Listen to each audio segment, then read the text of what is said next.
France Bleu Nord, circuit bleu côté culture. C'est circuit automobile là avec notre ami Bob Garcia. Mardi matin, on le retrouve. On va intégrer de nouveaux livres dans notre bibliothèque grâce à vous, Bob Garcia, qui êtes auteur et amoureux des belles pages, mais aussi des belles voitures. Ça va, Bob ? Ouais, ça va super, Juliette. Bonjour à tous. Bonjour. Alors, on fait un sujet bagnole ce matin avec un Alpine Panorama illustré des modèles. Donc, c'est beau. Et on démarre par un livre que vous avez repéré, qui est publié chez un ami à nous qui s'appelle Gilles Guillon. Ah oui, on connaît bien l'ami Gilles, il nous sort vraiment de très très beaux livres. Là, ça s'appelle Le Mystère Bourrel, c'est de Guy Lerbu, dont on a déjà parlé ici, et c'est donc aux éditions Gilles Guillon.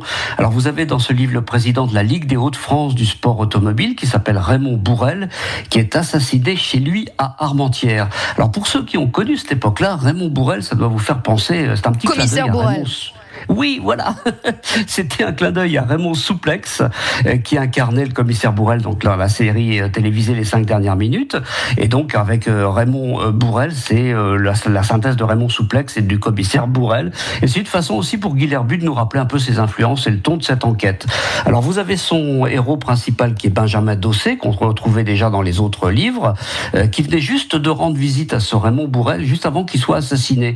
Donc, il est évidemment le premier suspect, d'autant plus que l'arme du crime, qui se trouve être un trophée automobile du rallye de la Lys, qui existe vraiment aussi, lui appartenait. Donc l'enquête va nous emmener à Armentières avec des incursions dans la Vénois.